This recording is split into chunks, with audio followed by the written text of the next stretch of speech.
Мына ушундай нерселерди каяктан келет дегенде, Манасты угуп отуруп, анан көкүрөктү, жан дүйнөнү ачылып ошол жакты козгогондо, ошондо түркүн ойлор келет дагы, ойлордун таразасы, салыштыруусу пайда боло баштайт да, жан иштенчи ошондон анан иргей баштасаң, ошондо өзү мындай монтип эле кичинеден көрүнүп эле өзү мындай мээге сара берет экен да. Ушул нерсе. Анан биринчи башында ушундай болуп калгандан кийин, анан буларды кантип бир бекемдеш керек, каяктан дагы булардын далилин же каяктан табам деп башка китептерди окуп көрсөк, мына ошол жерден ошол нерселердин көпчүлүгүн таптык да. Мисалы үчүн Лев Гумилевдин тарыхый жазгандары бар, кийин Мурат Ажы дегендики бар, жана башка диний китептер бар, Курандын кээ бир жерлери, мындай бир топ жерлеринде дагы окшоштуктар өтө көп.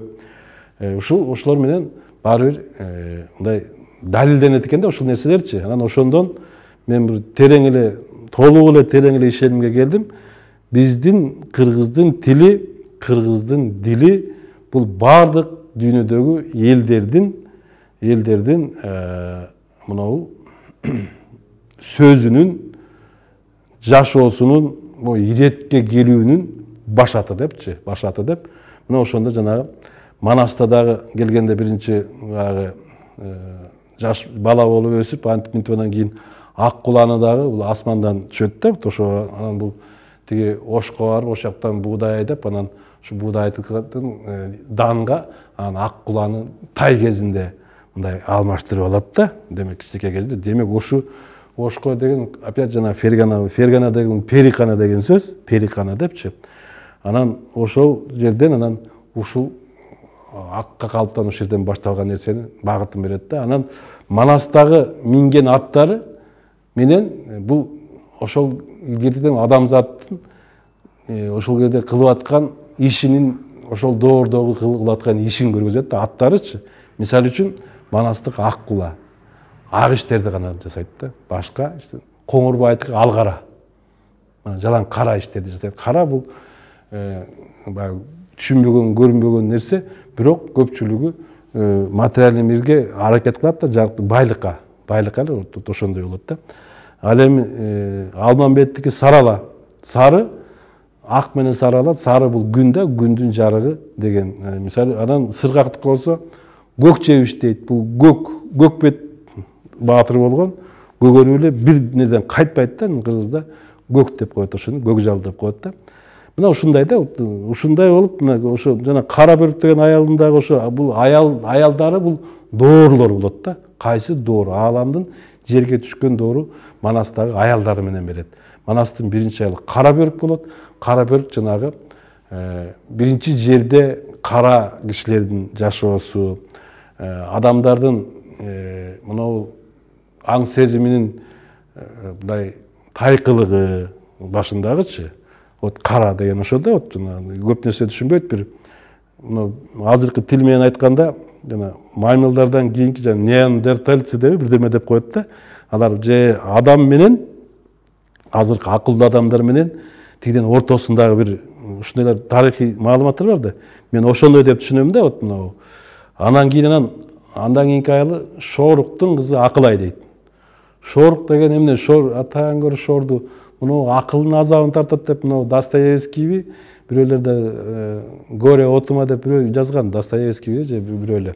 Алсандай Акылай деген бул акылдуулардын доору да. Бул жана мен муну тарыхтагы нерселерден атланттар, лемуристер деп түшүнөм да. Булар өтө акылдан көп нерселерди илимий чоң жетишкендерге жетип, бирок жан дүйнөнүн жетишпегендиктен анан биз кудайбыз деп чыгып, анан кийин ошо жан дүйнөнүн күчү менен кайра тартипке келтирилип, бул азыркы адамдардын азыркыга келтирилбей жоголгон да, жоюлган.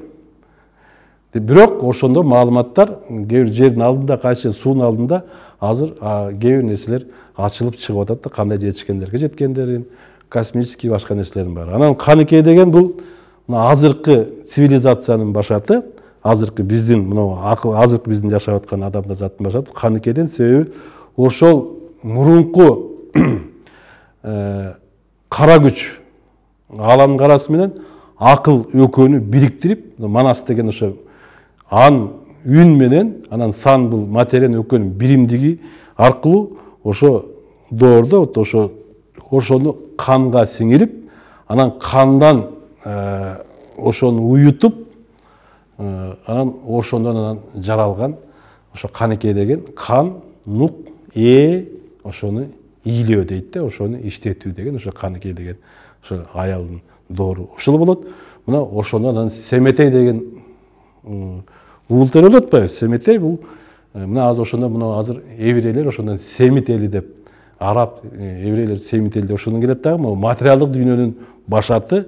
Мына ошон үчүн тиги баш жактан төрөлөт семетей. Анан атасын билбей, хандык кылып, бийлик кылып, байлыктарды күтүп, анан кийин анан тиги бир сары тас деген барып анан кийин токойдо чардап жүрсө, аны сабап коет да көпкөн эмечи тиги семетей. Анан ой сен көпкөн кул жетим, сен мынтип мени чапкандан көрө могу бирөөнүн элинде кул болуп, бирөөнүн элинде жүрбөстөн өзүңдүн жериңди, элиңди таба албайсыңбы?